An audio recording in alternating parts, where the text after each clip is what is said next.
And then that's when the light bulb went off, is if I partner with a multitude of these venues that already have an established following and community, then I can leverage what they've built over the years. And I don't even have to have that big of a following myself yet, and I can still sell out my events on a regular basis. Well, hi there, and welcome to Side Hustle Hero, the podcast that inspires action and helps you to grow your side hustle into a thriving income stream. I'm your host, Joan Posivy, author of The Way Success Works. Turns out, Mike Reed's happy place was not working in the oil fields or pulling warehouse shifts. But he did find it one day when his life took a surprising turn. He attended a sound bath session, and everything changed. Not only did the experience resonate with him mentally, emotionally, physically, and spiritually, but as he discovered, being a sound healing facilitator can also be quite lucrative. There are the private events that you can do for a flat rate. And for public events, if you're charging $60 a person and receiving 70% of that, with 25 attendees, you're walking away with $1,000. Not bad for a few hours in an evening.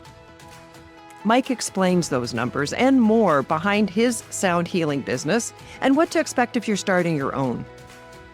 We also dive into practical tips on selecting the right venue, strategies for selling out your events, startup costs, and what it takes to become a sound healing facilitator. Plus, Mike defines what it actually is for anyone new to this calming yet profitable practice, and the roles and responsibilities of being the facilitator at an event. But before all that, if our chats are sparking your entrepreneurial spirit and providing valuable insights, consider showing your support by visiting sidehustlehero.com/support. That's where you can shoot me a virtual coffee. It's a real thing and a fun way to give the show a caffeinated thumbs up. Thank you so much. And in the show notes, I dropped a video of Mike leading a 50-minute sound bath so that you can actually see and hear what's involved. Now here's my conversation with the founder of Sound Quest Academy and sound healer, Mike Reed. Welcome, Mike. Great to be here. Well, you're known as a sound healer. Describe what that is. What do you actually do as a sound healer? A sound healer or sound bath facilitator, sound healing facilitator, is someone who holds the space for healing. I am not healing someone. They are actually healing themselves. Okay. And I am the facilitator that plays instruments such as gongs, crystal singing bowls, Tibetan singing bowls, harmoniums, ocean drums. And what we do is we emanate the full spectrum of sound, and the human hearing range is typically about 20 hertz to 20,000 hertz. Okay. But it's filling the space with the full spectrum of sound and vibration and frequency. And so what this does is something called resonance and brainwave entrainment.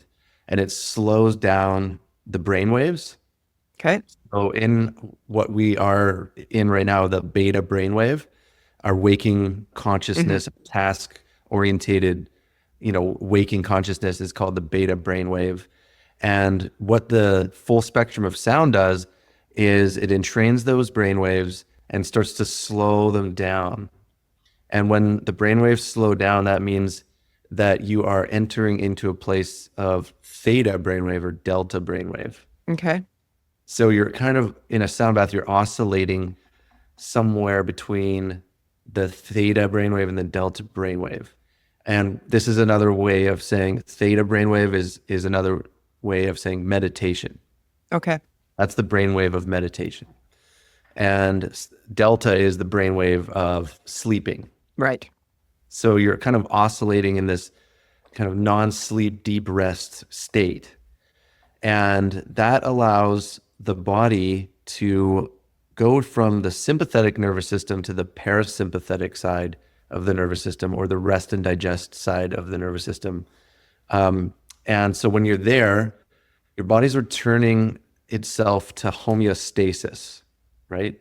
Okay. And the body's going through many different self-healing processes. The emotional body is clearing and resetting, and the energy body is recalibrating. The emotional body is shifting. You're returning yourself to homeostasis. When you describe those states, it's almost like people are going into a relaxed state, almost like they're in sleep mode, where that Right. recovery and rejuvenation happens. Exactly. So it's almost like an involuntary meditation. So for those people who seem to have a hard time calming their minds and just sitting in lotus position with their legs crossed, trying to get to this free flow meditation, a sound bath is great to give you a taste of what that actually is when you achieve a good state of meditation. It gives them something to focus on too, because there's an actual audible sound, right? Right. And yeah, and then, people are lying down in these spaces, ideally on their backs. Okay. And I'll do some breathing techniques with them before we start, maybe a body scan, like visualization process, guided meditation, and then I start the sound. And that usually primes them to be ready to receive the sound. So how long does it take someone for you to bring them into that theta delta brainwave state? It depends on what they're coming in the space Okay. with. I mean, Fair enough. it's been a very heady day for them, or if they are just someone who has a very strong mind in general, it might take a little longer for them to drop in fully. Okay. But some people might be very tired that day and just ready to receive. Then they're just already primed and ready to drop in immediately. It just depends on the individual. Right, because meditation is like a skill. So the more you practice, the better you get at it. You can drop into that state much more quickly than, say, the first timer that comes in and they're already freaking out because of their day. And so you're Right. starting in a very different place with that person than the person that's maybe a little bit more practiced at it. Yeah, exactly. And then also, if it's someone's first time receiving a sound bath, they might kind of come in and wonder like what they've got themselves into. They don't, Right. they What don't the know hell did what my they're friend talk me into? yeah. And so they might be like over analyzing things and just like not as receptive as someone who's been, let's say, 20 times or more. So if somebody signs up for a sound bath, what time commitment is that? Like, are we talking like an hour session or a weekend or? It's usually, I do 90-minute sessions myself. Okay. So And all is that 101 or with a group? I always just do groups. Yeah. Okay. Yeah. So we're talking about a side hustle, and in terms of like your time in for dollars out. The cool thing about sound healing is that it doesn't have to be a one-on-one healing modality. Like say you're a massage therapist or acupuncturist or a Good point. physiotherapist. You Yeah. can work on many people all at once. So in terms of your time in for dollars out, so like let's say you're doing a massage for someone and you charge $120 for that massage for an hour. But as a sound healer, you can charge, let's say, $60 per person and have like 20, 30, 40 people in the room with you at the same time. So the coolest thing that I realized after I left my job before I was doing this was that I could make the same amount of money or more in one 90-minute sound bath as I was making an entire 40-hour work week where I was working before. Really?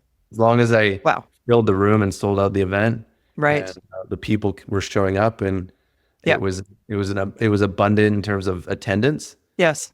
I was like, wow, this is fantastic. And then I am just going to keep, copying and pasting this all over the region where I live. Yes. And I was doing like 15 of these events per month, and I still continue to do that ongoing circuit of events to this day. And how many people were in the room for you to be able to replace that salary of the week with that one event? Yeah, I usually have an average of about 25 people in the room with me all at once. Okay. And you're charging that $60 a Yeah, that's person? my going rate. Sometimes I also have a flat rate for private bookings as well. Mm-hmm. Okay. That's $800 right now. Per. Per sound bath session if people want to book me for a corporate event or a private Say. in-home experience or a wellness retreat and that sort of thing. Right. Okay. So walk me through actually what happens. So if you're doing it at a group event, what would that person do for that 90 minutes? The sound healing facilitator would set up the space before people arrive, Hmm. ideally. I usually partner with yoga studios because there's a really good synergy there. Okay. And Oh, yeah. Yeah, because they already have the facility. Yeah. they have the physical space, Yeah. and they also have a community of people that are already interested in meditation, holistic healing, wellness. And really what we're doing is the best part of yoga, which is shavasana. If Yes. you're a I can yoga, do that part. yeah, I'm like a shavasana specialist. And So for people who don't know what that is, define it in a line or two. it's also known as corpse pose. It's the final resting pose after a sequence of yoga asanas, yoga poses. Hmm. So by the time you've done a 60-minute yoga class, especially if it's like a hatha flow class where you know, you're pushing your body to some limits and stretching and holding Yes. poses and sweating, finally you get to rest and you seem to go into this altered state of consciousness a lot of the time after all that the chemicals and the blood flow and the movement of the breath and everything. And then when you finally hit this shavasana position, you are basically touching into some kind of other dimension, it feels like sometimes. Yeah.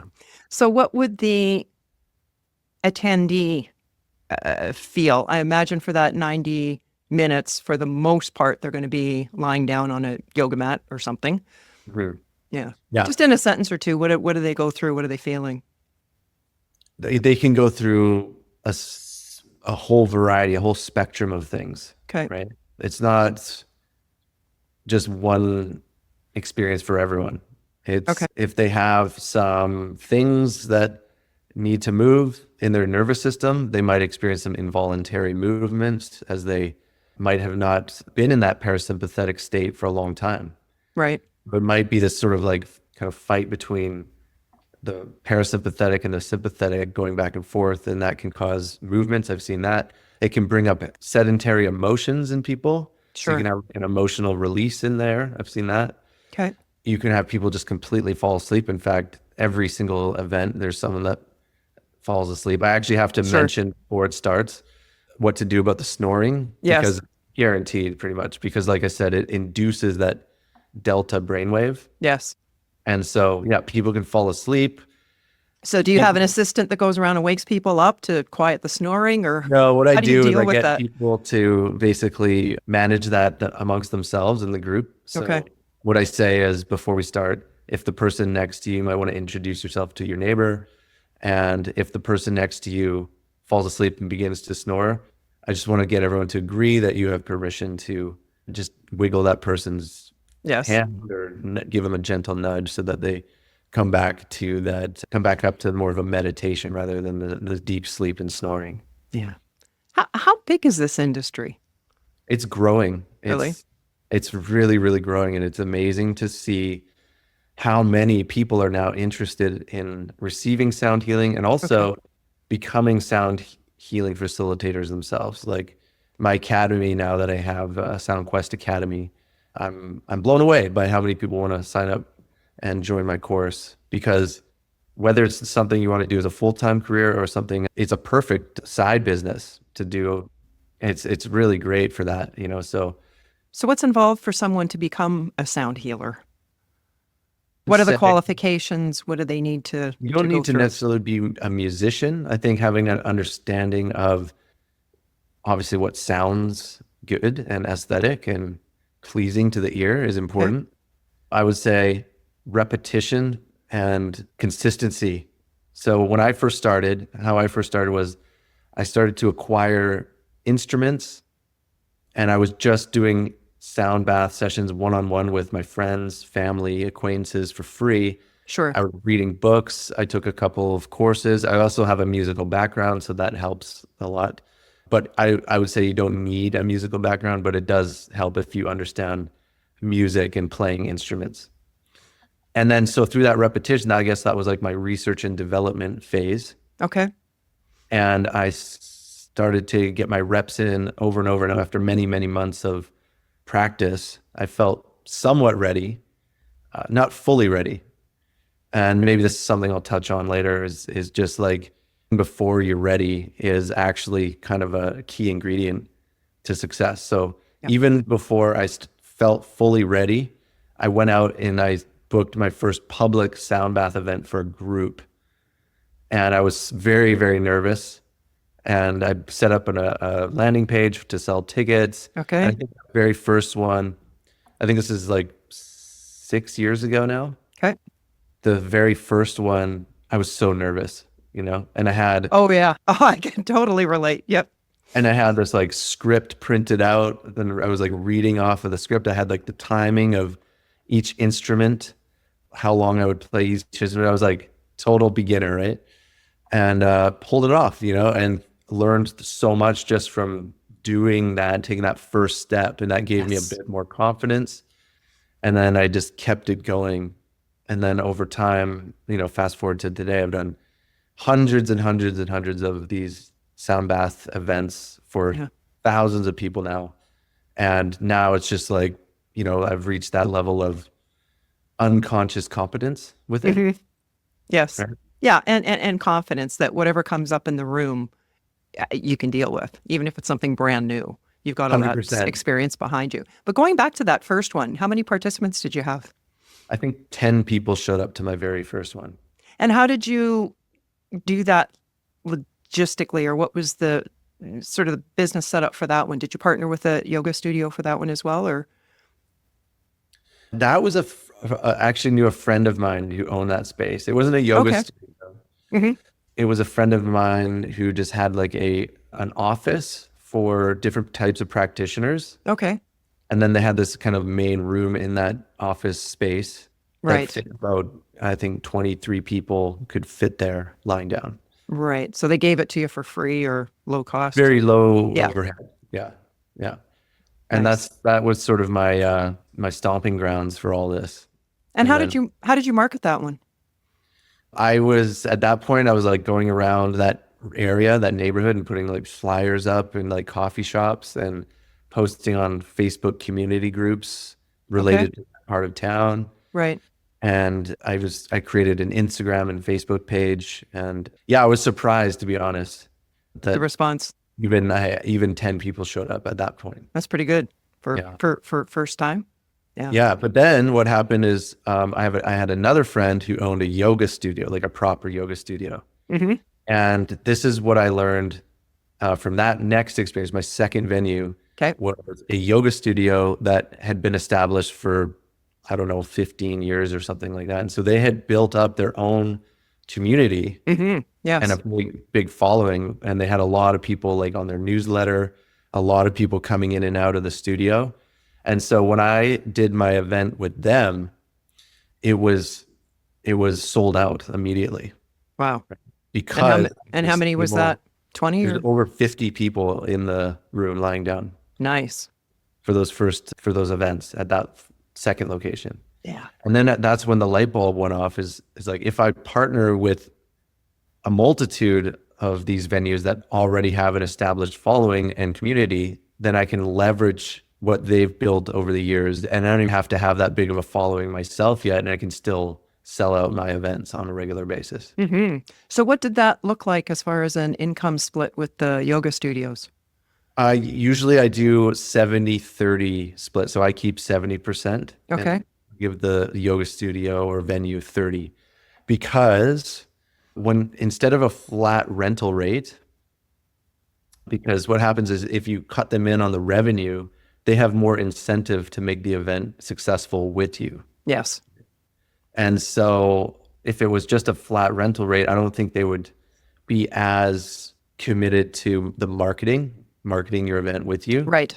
Because the more people show up, the more money they're going to make. And also, the more awareness they're going to get for their business. New potential customers are coming in for my event, which they might then become aware of the studio. Yes. And maybe join and become a member there.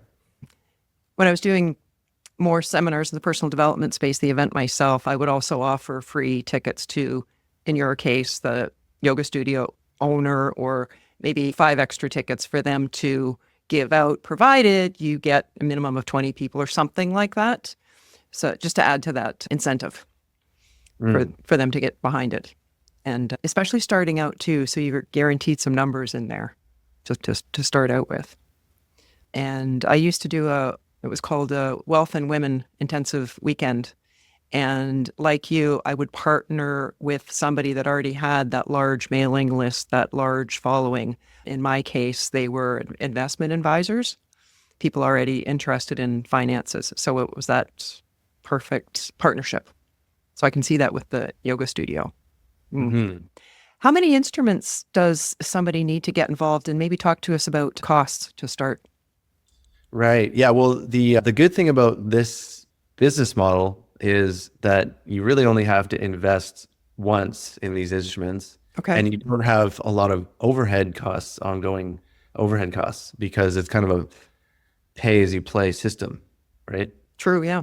As opposed to like a brick and mortar business where you're paying for lease, you would be maybe buying inventory to sell, hiring staff to run the place, like all those like ongoing overhead. Then you have to make a certain amount of money to stay out of the red every month, right? Right. Yep. Whereas this, it's like, there's an upfront investment for the instruments, but that's it. I mean, as long as you Right. take good care of the instruments, then you don't Yeah. have to continuously buy more to run your business.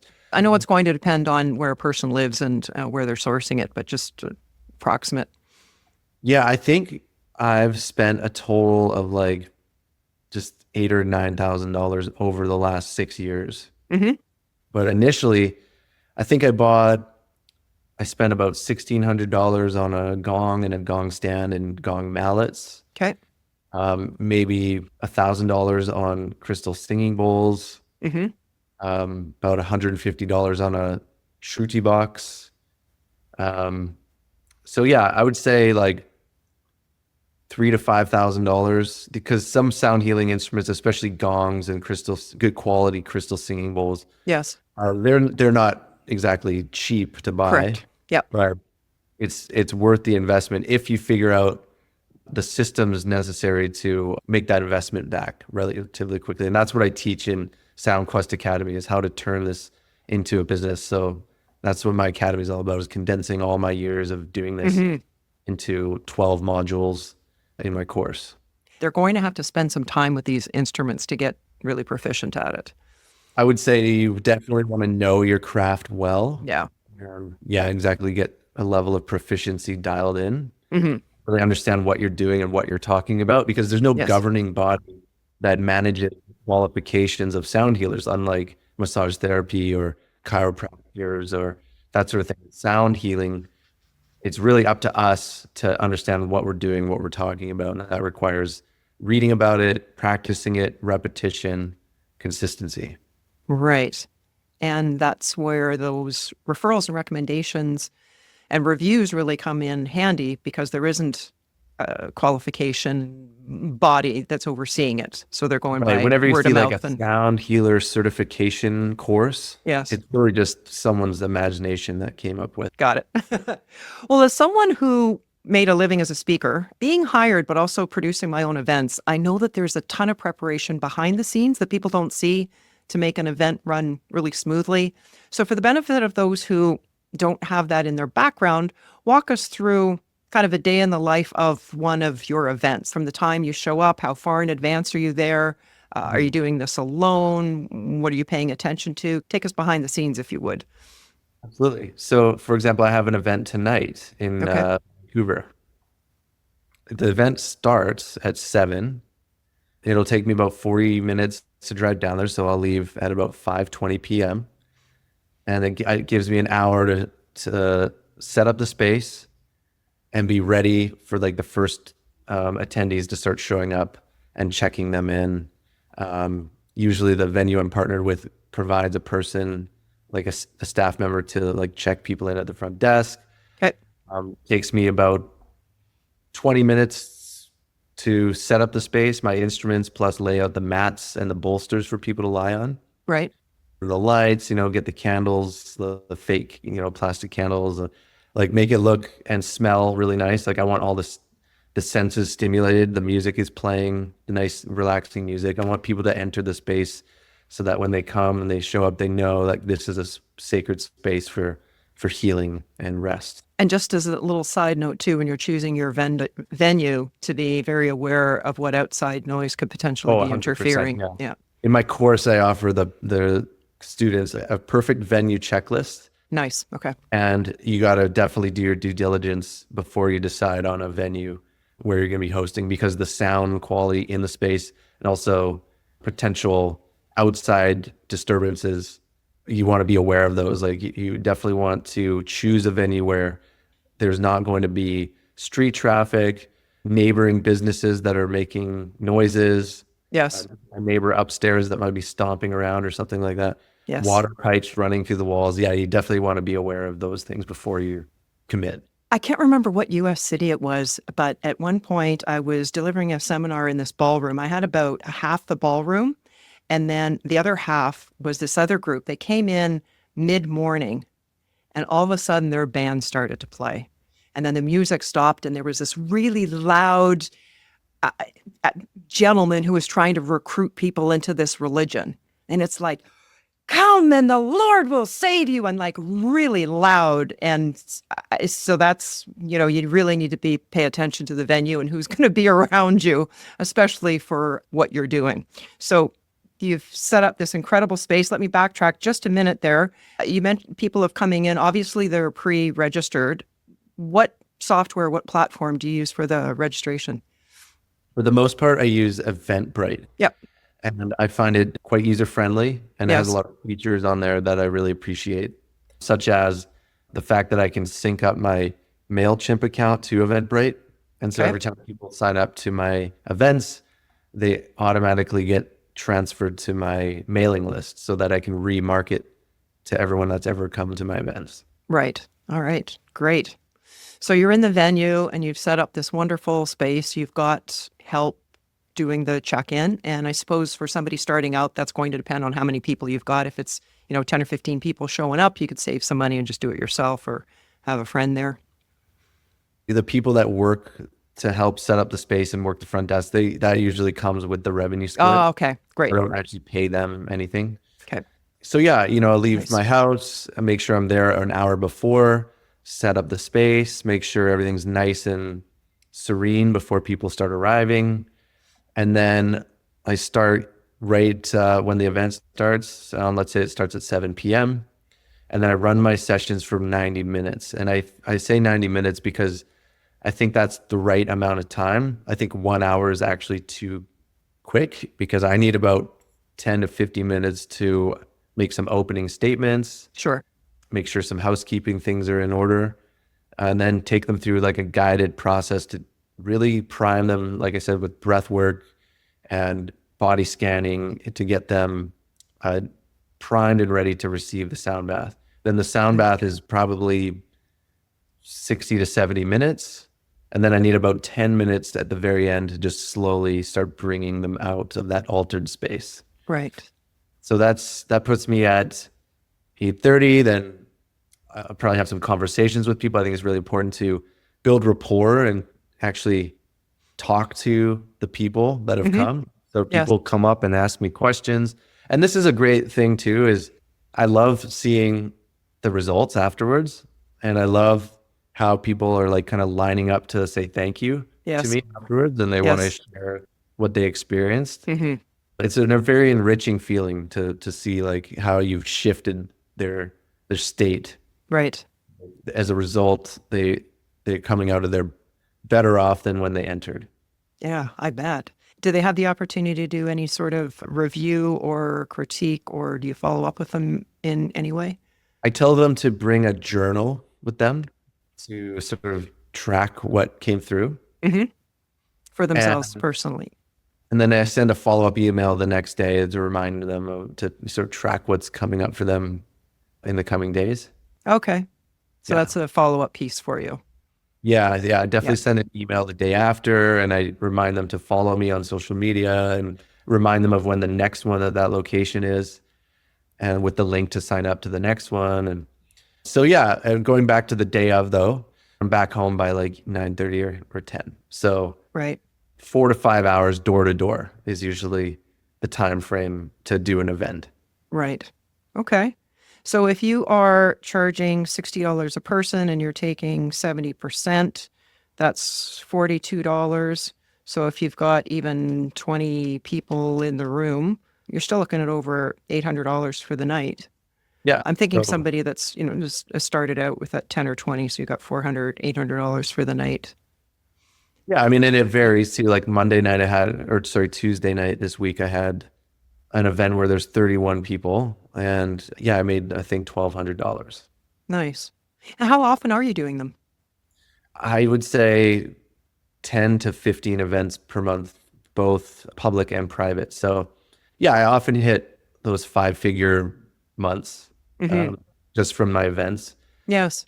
Not to mention what I have now going, which is my online courses. I was going to ask you about that in a sec. So, as far as the costs involved, once a person's got the instruments, obviously that's the biggest. And if you're doing a revenue split with a venue, then that's covered in that 30% that you're giving them. Is there any other major expenses that we're not haven't Um, talked about? I mean, obviously, whatever you're going to spend for marketing, but yeah, I mean, there's those little subscriptions like the MailChimp yes. subscription, Hmm. gas to travel around to these different locations. Sure. Um, Yeah. but other than that, there's nothing really like massive in terms of like ongoing overhead costs. Okay. And how are you building community now? Like, where are you finding clients today? Honestly, it's just a matter of the repetition and consistency is what I think Right. has really grown my business, just sticking with something and through just doing these events, I meet, well, like think about it. I have 25 people, 30 people in the room. It's Yes. almost like a networking opportunity as well, right? Yes. And if Yeah. people like it, Yeah. they'll say, "Oh, I want to book you for our corporate wellness day at my company," or "I know this person that does these retreats and they would love this experience," or so on and so forth. So Hmm. so many Yes. like, networking opportunities that like people are like portals to opportunities, and I'm always meeting people, Right. and so it's kind of there's been my own efforts to Yes. make it happen, but then there's also this other thing that has come in on top of it where it feels like I'm not even really doing any work, but these opportunities are just arising out of the blue. Like told someone who told someone that, the go-to sound healer in my region here in southwestern BC. And then I got hired for this big Range Rover event up in Whistler. Nice. And I was there for 7 days and just doing sound baths for like VIP clients and guests at this really like high-end luxury lodge. Stuff like that, like just keep happening, and I've met people who hire me for these retreats and I have like an ongoing contract with them and I go and do their wellness retreats and that brings in like an extra 20 grand a year right there just from that one relationship. So yeah, it's just a matter of consistency, I think is the key, and Yes. continually building the network and community. I feel like I have an entirely different social sphere now just because of what I do. Hmm. Definitely. And so, for somebody starting out, don't be disappointed if that first sound bath that you do maybe has 5 participants, because one of those 5 could be somebody really key that continues to open up doors for you, that becomes a real Exactly. fan for you. So Yeah, I you, kept showing up even when I had events that only had like 4 people signed up. I would still go and do it anyways. yeah, yeah, and you do it. You put as much energy and thought and preparation and everything if it were 400 or 4,000 to provide that service for those 4. Yeah, and in like 3 weeks, I'm going to be doing the largest sound bath I've ever done in terms of how many people are coming. Hmm. I'm doing a group of 500 people for a sound bath. 500. Yeah, pretty Very wild. nice. Wow. I could have never imagined that I would be doing a sound bath for 500 people when I first started. And how did that gig come about? Again, just like knowing people who know people, and it's just that networking effect that comes around on itself through just like, just being in relationship with the right people. Hmm. I Is got this to something, is this a gig that you pursued and then got accepted or No, this is no? another one that sort of came to me through a mentor of mine. Hmm. I'm always kind of hiring mentors and taking courses and Yes. figuring out how to get better at things and personal development and all that sort of thing. And so one of my mentors said there's this big sort of like personal development wellness event happening. I think you would be a perfect component to like help people integrate, like after all this inner work and learning and Yes. repatterning and sort of thing. Hmm. Um, they can just at the end lie down and receive a sound bath. Is a perfect way to sort of finish off this weekend. Perfect. You've touched on a couple of revenue sources. Would there be a third revenue source for them out there, or basically it's those two? I would say in terms of actually going and performing sound baths, Hmm. one would be selling tickets to your own events, Yes. right? Mm-hmm. Establishing yourself as a sound healing facilitator who's available for private bookings and then have a flat rate for those private bookings. I use this Calendly, and people can click the link and choose a date that I'm available. And then there's a 50% deposit upon booking, right? And my Yes. going rate right now is $800. And yeah, that's going well. And then there's other things like affiliate marketing. You can also make money live streaming your sound baths, right? So you could do things like during COVID, especially, Yes. it was actually quite lucrative to, like, I had to pivot really fast because everything shut down and there's no more in-person events. All Yes. this. And so I was doing live streams out of my living room, and I would put Oh, my okay. my PayPal link in my Instagram bio, and I would do a sound bath and I would like announce it and people would all come to join the live sound bath. Right. And then I would say if you got value from this sound healing session, the link is in my bio. Really appreciate just a small donation of whatever you feel compelled to contribute. Okay.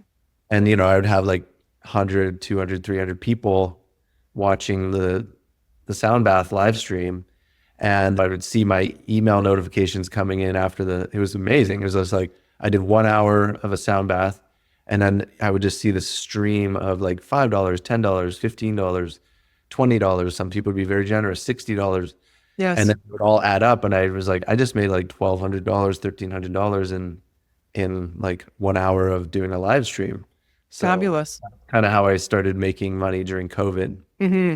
Yeah. And I think that you could still do stuff like that. But another thing I do is affiliate marketing. Hmm. For example, I'm partnered with a company called Mindful Meds, which is like a mushroom supplement company, Okay. functional supplements for energy, cognitive function, all sorts of things. And I think they have a really good product. And I have an affiliate link, and I just share that link and promote their products, and I get like a 10-15% commission on all. Right. Okay. You could And, go down that path and really get into affiliate marketing and get behind brands and products yes. uh, that you really resonate with that you love.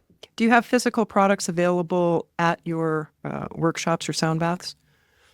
Like that I sell. Yes. Yeah, that's another revenue stream potentially. You could sell products. I know a sound healer who makes jewelry Okay. as well as her sound healing events, and then Yes. she like a display table Yes. and sells her adornments and the jewelry and things like that. Right. Oh, interesting. Huh. Well, you were working full time and Yes. you did this as a side hustle for a bit. Is that correct? Yes. So when I first got started, I was, in a bit of a transition, Okay. and I was working, like, I just was taking jobs like where I could. And I was basically working in these like monotonous, boring warehouse jobs just to make some ends meet. Sure. But before that, I was up in northern Alberta, Hmm. and I was driving these giant trucks in an oil mine. Okay. It was good money, but it was like kind of soul crushing work, to be honest. I We was were, going to say that's light years away from what you're doing now. yeah, including like the types of people that I was surrounded by as well. You know what I mean? So like now I'm in this health and wellness conscious spirituality space, Right. and it feels like kind of the opposite up there. How did Uh, you transition from the oil field to sound baths? well, I would say I was in the oil industry driving these trucks around. I was about $50 an hour job. So it was, I'd make about $600 a day working these 12-hour days Okay. and nights. So the money was decent, but I was quite miserable. Right. And Yeah. and on my days off, I was like escaping with alcohol and really like not well inside myself. And so that's actually that part of my journey was kind of a catalyst to get onto the path of healing and wellness and Mm. learning how holistic wellness practices like yoga, sound healing, plant medicine. So up till then, you already knew the power of music, given that you're a Yeah, but musician. I actually didn't realize that music and vibration could have such a profound effect on one's mind and body. Before that, I was a Okay. musician in bands and I played on stages, and it was about entertainment, not wellness and healing. Right. So Ah, I see. Okay. Yes. so my path took me on this journey of healing and wellness seeking, and that's how I discovered sound healing. It's because I was practicing yoga at this yoga studio, and there was a sound healing event that was happening, and I went in, laid down on that mat, and received the sound bath. And I'll never forget, that first experience because I was just like mind blown, and I was vibrating and just like, wow, what I've never achieved like a deep meditation like that before. And so that's what kind of got me interested in it because it had musical qualities to it. Yes. And so I went down this rabbit hole of like getting obsessed with it. And then I started acquiring my instruments, and that's how the whole journey began. Got it. Well, for someone listening to this thinking, this could be a fit for me as a side hustle, what's the biggest hurdle or challenge do you think that might trip them up in trying to launch and grow this as a side hustle? I would say like comparing your year one to someone's year 20. Oh, we're Don't- so good at that, aren't we? Yeah. Right. So Yeah. like, don't look at someone like me who's been doing this for years and, can make a 6-figure income. And just because I'm further down the path doesn't mean that you don't have a shot at it. Yes. I started from nothing. There was already people who were doing this well ahead of me, Mm-hmm. right? So just Yeah. don't compare and despair, I would say. Wise advice. What's the best way for our listeners to connect with you, Mike? Please follow me at Instagram. It's SoundQuest and SoundQuest Academy. Okay, perfect. We'll make sure that's in the show notes. Also, I have a YouTube channel. So if you're interested in learning instruments, and I have tutorial videos, and I have some really good videos on, learning all this stuff on my YouTube channel, which is SoundQuest Academy, the YouTube channel. Fabulous. I'll make sure those links are there as well. Yeah. If you want to learn more about how to turn this into a side hustle, I have the perfect course for that. It's called the Sound Healer Business Blueprint. Okay. So the Sound Healer Business Blueprint is the full A to Z, everything you could possibly need to turn sound healing into what you do either as a side hustle or a full-time career. And how long does it take someone to go through the course? It's an evergreen course, Okay. but you will have access to me directly, so you can book one-on-one coaching calls with me as you go through it. Nice. Also a Facebook community of sound healers from all around the world. And you can reach out there and connect and get supported by others, fellow sound healers on the path. And there's also a WhatsApp group to communicate through as well. Great. And what's the website for that? And that's soundquestacademy.com. Perfect. Fun for that guidance throughout the year. Mm. Yeah. So what's your best tip to inspire others to start or grow their side hustle dream? My best tip would be start before you're ready. Always going to be something that feels like it's not perfect or that you haven't learned enough.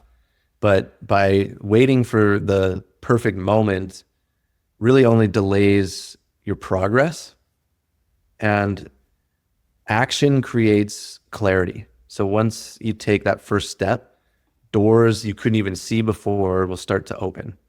So Yes. don't be afraid to fail either, because every challenge is a learning opportunity.